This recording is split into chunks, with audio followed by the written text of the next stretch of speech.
Bismillahirrahmanirrahim. Assalamualaikum warahmatullahi wabarakatuh.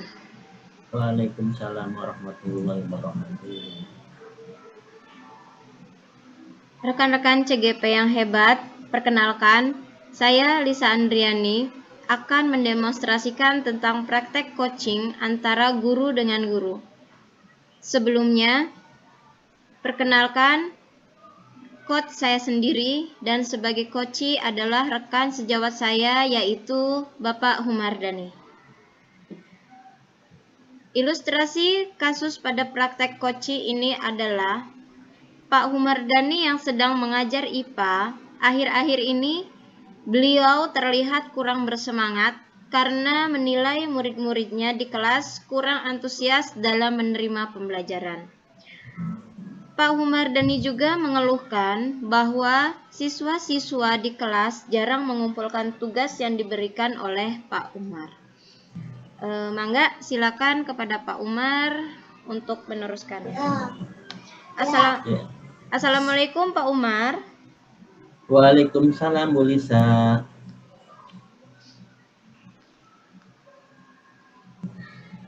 Kok Pak Umar belum pulang ya? Iya Bu, sebentar lagi saya mau pulang.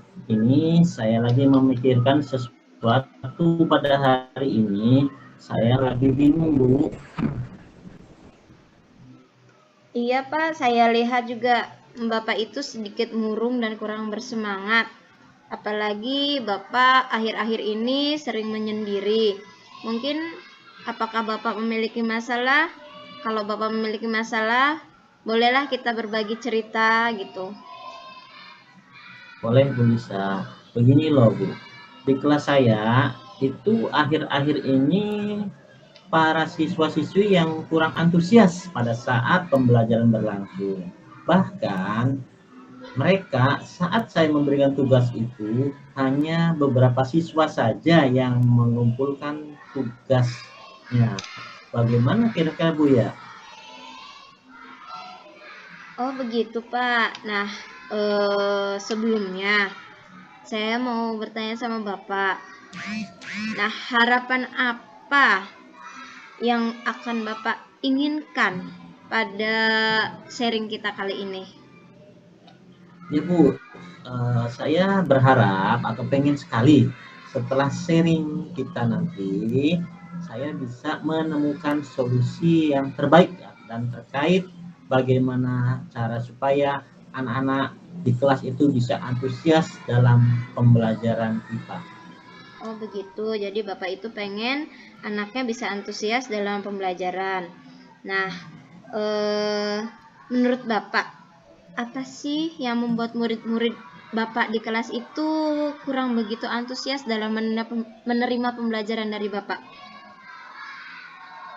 Nah, kalau saya ingat-ingat, mungkin ya karena pembelajaran yang saya lakukan selama ini itu terlalu monoton, membosankan saya sehingga hanya menjelaskan saja dari awal hingga akhir pembelajaran sehingga kurang bisa membuat siswa-siswa yang aktif dan mereka jadi ingin untuk menyampaikan pendapat Bu. Oh begitu ya Pak, jadi Bapak itu melakukan pembelajaran yang monoton. Nah, kalau begitu, menurut Pak Umar nih, apa yang membuat murid-murid Bapak bisa antusias saat pembelajaran IPA di kelas, Pak? Nah, kalau pembelajaran IPA, karena yang namanya pembelajaran IPA adalah suatu materi yang real dan nyata. Mungkin menurut saya harus menciptakan pembelajaran yang mengasihkan, tidak monoton, dan juga bisa mengajak anak-anak untuk melakukan pengamatan atau percobaan yang sederhana, sehingga mereka juga bisa aktif saat pembelajaran berlangsung. Melakukan percobaan sederhana, nah itu sangat setuju sekali Pak saya dengan Bapak. Melakukan percobaan yang sangat sederhana. Nah, menurut Bapak nih, bagaimana sih pembelajaran IPA yang mengasihkan itu Pak? Nah, tentunya menurut saya nih Bu ya, kalau pembelajaran yang mengasihkan itu diantaranya pembelajaran yang berpusat pada siswa, sehingga itu juga bisa kita lakukan dengan cara menggunakan sumber belajar yang beragam, tidak hanya menggunakan buku teks saja. Itu bisa kita ambil dari satu macam atau lebih dari satu sumber belajar, Bu. Nah, itu juga saya sangat setuju ya dengan pendapat Bapak. Nah, kan tadi Bapak kan bilang tuh kalau murid-murid di kelas juga jarang ada yang mengumpulkan tugas nih di kelas. Nah, kira-kira menurut Pak Umar, apa sih penyebabnya, Pak? Sehingga murid-murid itu jarang mengerjakan tugas di kelas. Nah, kalau itu sepertinya mungkin salah satunya saya terlalu banyak memberikan tugas, dan juga saya tidak memberikan dalam bentuk LKPD atau lembar kerja siswa yang bisa membuat siswa aktif. Juga kurang adanya variasi sumber belajar. Mungkin itu Bu Lisa analisa saya, Bu. Oh, begitu, Pak. Nah, dari tadi kan Bapak bilang memberikan tugasnya banyak ya, Pak. Nah, kalau boleh tahu nih, Pak, kalau pada saat pembelajaran Bapak itu menggunakan sumber belajarnya apa aja sih, Pak, di kelas? Oh, Ibu ya, saat ini kebetulan ya, mungkin karena saya minim dengan pengetahuan, nah sehingga saya hanya menggunakan sumber belajarannya hanya satu, Bu, yaitu hanya dari buku teks bacaan saja, Bu Lisa. Oh, jadi Pak Umar itu hanya menggunakan sumber belajar cuma buku teks aja. Nah, terus kalau menurut Bapak nih, selain buku teks, ada tidak sumber belajar lain yang bisa digunakan untuk menarik atau membuat siswa itu aktif, Pak? Nah, setelah kita baca-baca, Bu, harusnya ada banyak sekali, Bu ya, seperti video pembelajaran, kemudian juga ensiklopedia, lalu juga kan sekarang sudah zaman teknologi, sehingga kita juga banyak menemukan itu tentang aplikasi pembelajaran daring, sehingga Pak siswa juga bisa kita libatkan agar mereka tertarik dengan pembelajaran, Bu. Nah, itu setuju sekali saya dengan pendapat Bapak. Kita harus bervariasi dalam membuat pembelajaran. Nah, kalau begitu misalkan Pak Umar ini menggunakan sumber belajar yang beragam, pasti murid Pak Umar di kelas itu akan antusias dalam pembelajaran. Kalau sekarang rencana Pak Umar itu apa ya?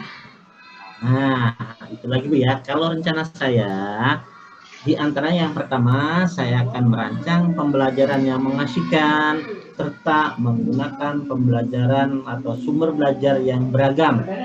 Nanti bisa menayangkan video, baik aplikasi pembelajaran, dan juga dalam hal penugasan, nanti saya tidak akan memberikan terlalu banyak tugas.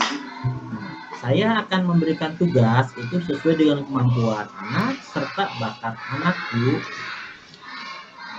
Bagus sekali Pak Umar rencana Bapak, dan sudah betul ya kalau kita itu harus terus berkomitmen.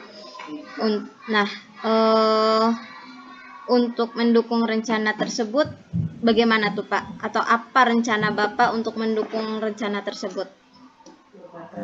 Saya akan berkomitmen untuk mencoba merancang pembelajaran yang mengasihkan dengan menggunakan sumber belajar yang membuat anak-anak merdeka belajar, sehingga dapat mendukung kemampuan bakat mereka, Bu. Bagus sekali Pak Umar, saya pasti akan mendukung rencana Bapak tersebut, apalagi untuk kegiatan pembelajaran. Semoga rencana Bapak ini sesuai dengan harapan kita ya Pak. Amin. Semoga kita bisa menerapkan pembelajaran yang membuat anak-anak bisa aktif dan kreatif di kelasnya ya, Bu Lisa. Iya Pak, amin. Terima kasih ya, Bu, atas sharingnya hari ini, sehingga saya juga menjadi Bukan hari ini kita bisa menjadi guru yang selalu dirindukan oleh murid-murid kita. Sama-sama Pak Umar, saya juga senang sekali bisa sharing dan akhirnya kita bisa mencari solusi bersama. Kalau begitu saya pamit duluan ya Pak. Ya Bu Lisa, saya juga mau pulang. Terima kasih ya Bu sekali lagi. Iya Pak, sama-sama. Demikianlah praktek coaching guru dengan guru pada kali ini, semoga bermanfaat. Wabillahi taufiq wal hidayah. Wassalamualaikum warahmatullahi wabarakatuh. Waalaikumsalam warahmatullahi wabarakatuh. Maaf Pak Umar, tadi ada